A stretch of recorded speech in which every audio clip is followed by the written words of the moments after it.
G'day guys, today is the day. As you can see, we are fitting ARB Air lockers to the Patrol. Now, this is only one of them. I have two, and actually I've already fitted them. So this is empty and the other box is empty.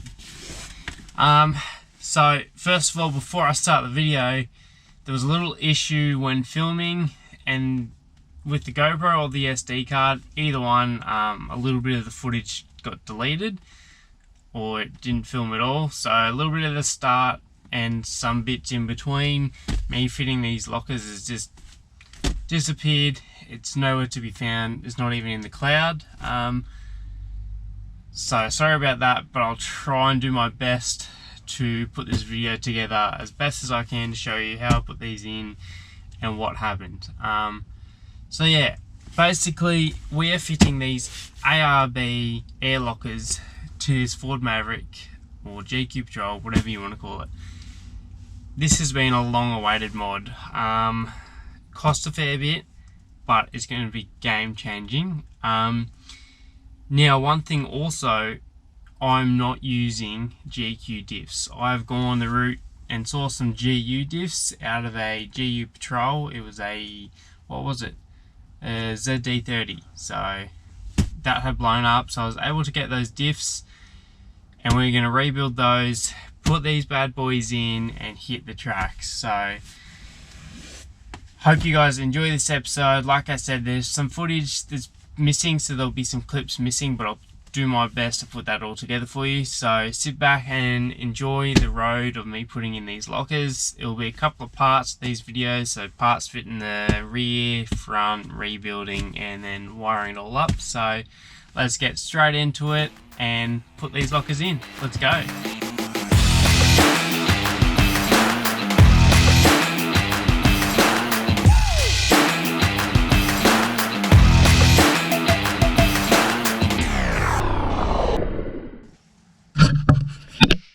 Righto, so I've got the diff out. She's right there. I just did the backlash.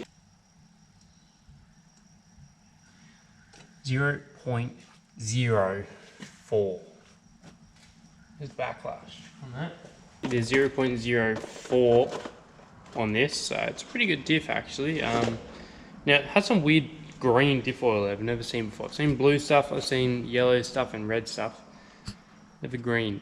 Anyway, so next step is to keep reading my instruction manual from ARB and keep going to find out what I need to do, because I've never done one of these before. I'm kind of scared and I hope I don't break it, but we should be right theoretically. So yeah, I guess I'm going to do some reading and we'll get this underway.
Okay, so it's been a while now.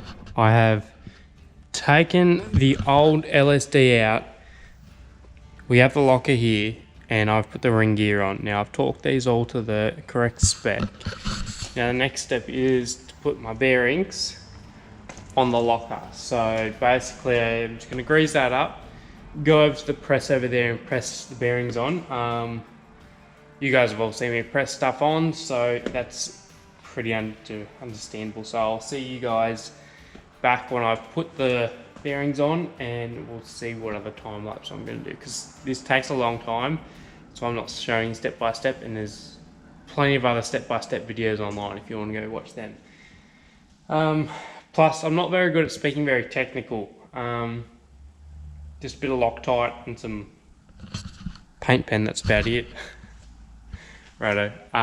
Yeah, I'll press these on and then we'll move on to the next step, which I'm not sure what that is. Righto, so I'm up to a daunting part of this. The bearings are on, the pinion gears put back on, but now I've got to drill a hole through a perfectly fine diff. Great. So it says the pinion side, it's a low gear up top, so looks like we're going about here. So I'm going to rag it all out so I don't get filings in the bearing, because that would suck. So I've actually got to drill on the side here.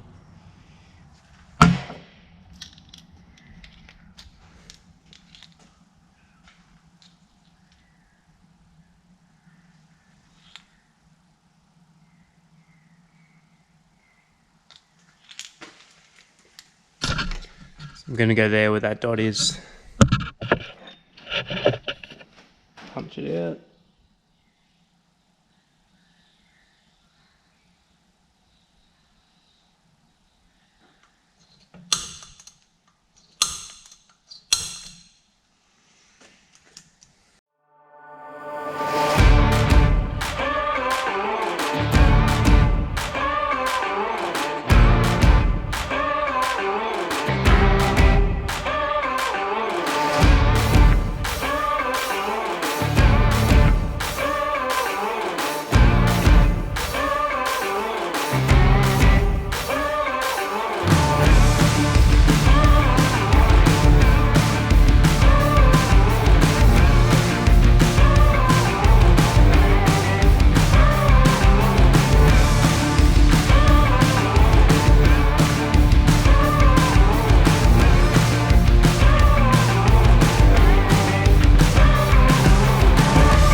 Okay, so the locker is in with the pinion gear, sorry, the crown wheel.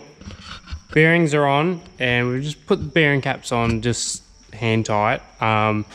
We've got this side adjusting ring in. Now, we haven't put this one in yet because I've got to put this special adjusting ring on to make this whole thing work, because then we can put those other parts in to make it work. So that's what I've got to do now, and yeah, got to try and get the backlash correct and the sideways, what do you call it, how the pinion touches the crown wheel. Got to get that correct, otherwise this diff won't work properly. Well, it might, but not for long. So this is going to be real time consuming, not time consuming, but tedious, just so you can get it perfectly right. Because if you don't get it perfect, basically game over. But we should be right, so I'm going to keep going at it. I'm not going to film this because it's just going to be me basically tightening and untightening these to get it correct. And then when I get to something interesting, like putting on the actual hub, I'll show you that. But apart from that, I'm just going to keep winding these threads in now. So I'll see you soon. Oh, I'm stuck. Huh, I just realised I've ripped my pants. Off topic. Anyway, so I have now adjusted the backlash on this, which is back to the spec it was before. Now I'm going to torque these bearing cap bolts, and then I'm just going to check the pattern of the pinion on the crown wheel. But before we do that, I'm going to do this, otherwise I will forget.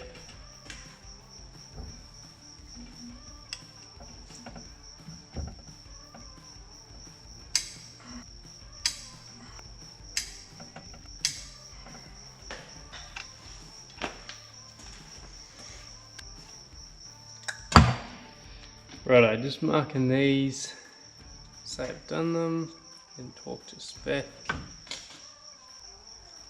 Now I did make a mistake with this. With this one I was a bit rough, broke some of the teeth off because I wasn't using the proper tool. Don't do me, buy the proper tool.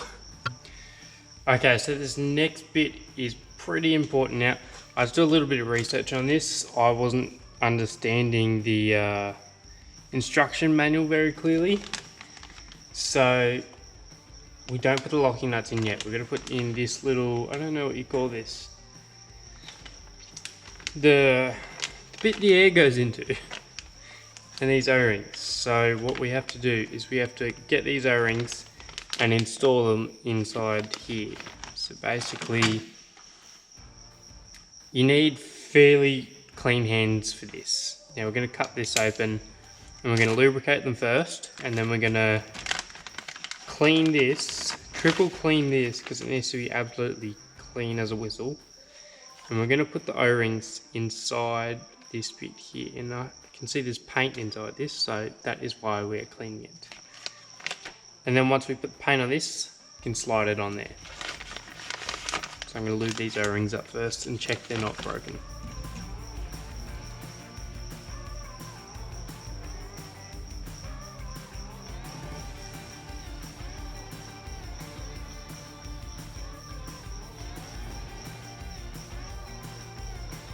Pro tip with these square O-rings, don't twist them, otherwise they're not going to work.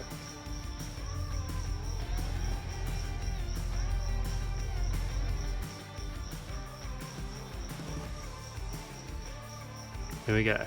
That is the O-rings inside there, nice and flat, not twisted, and lubricated up and super clean.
Right, so we're just about to put this snap ring on. So it's in the two grooves. Gonna use a screwdriver.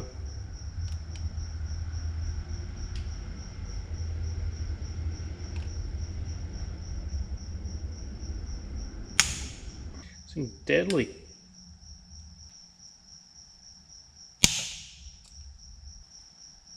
Pretty sure that's in place. Next step is to put the bulkhead body in, which is this. And we're going to use some thread sealant. Now this is the stuff we use. Good stuff. Oil, gas, air. Beautiful stuff.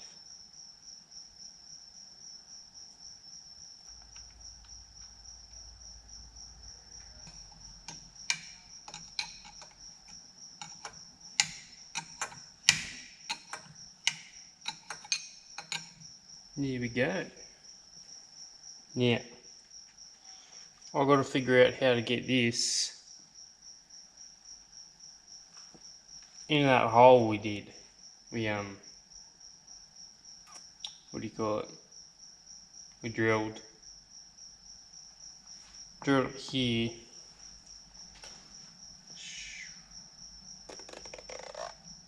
Would have been nicer if I put it on the other side, but not much we can do about that. Righto, so I've run my line across here, down here. You can see it's not going to hit any crown wheel bolts or the actual locker. It's run up over here, clearing every bit of metal, and has a bit of wiggle room there, so it's not going to hit anything if it wiggles. And then we've just cut it down here, the recommended 8 mils. And now we're going to put all the fittings on to make this work. So I guess you'll see me do that now. I have no idea what order they have to go in, but we'll figure it out.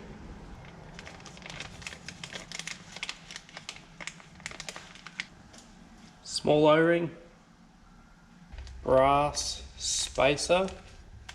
I'm guessing it's that one. I would have liked, if ARB redid their instruction manuals, I would have liked to see more pictures in their book.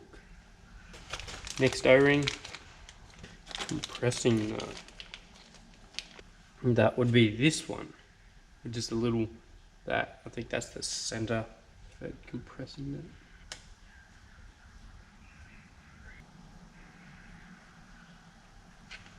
Firmly tightened so it creates a good seal. I'm going to have to adjust that again because it pushed it in a little bit.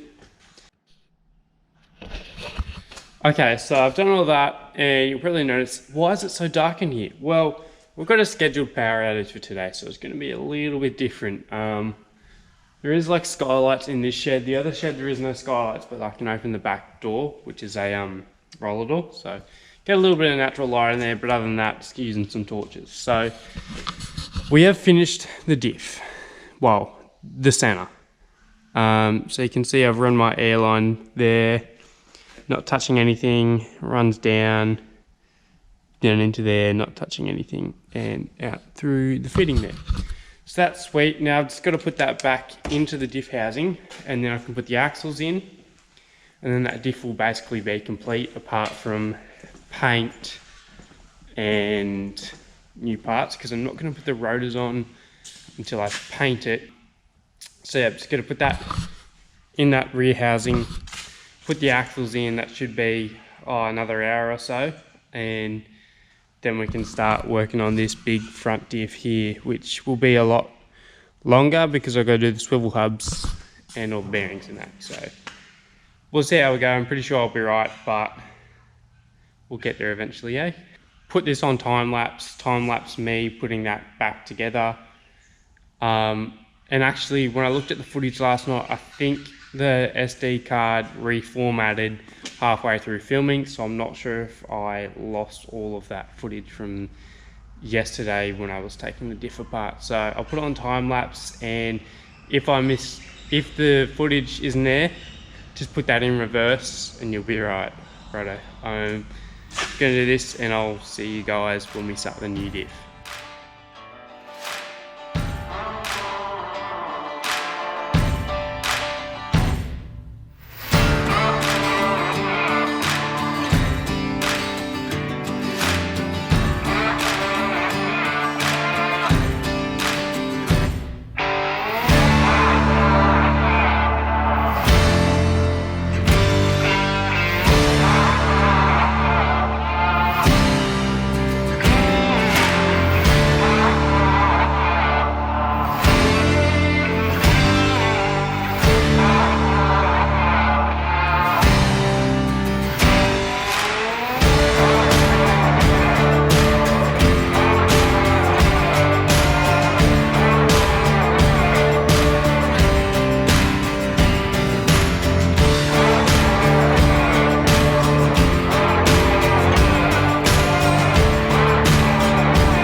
Okay, so mistakes were made, but nonetheless I fixed them and we're back to where I was at.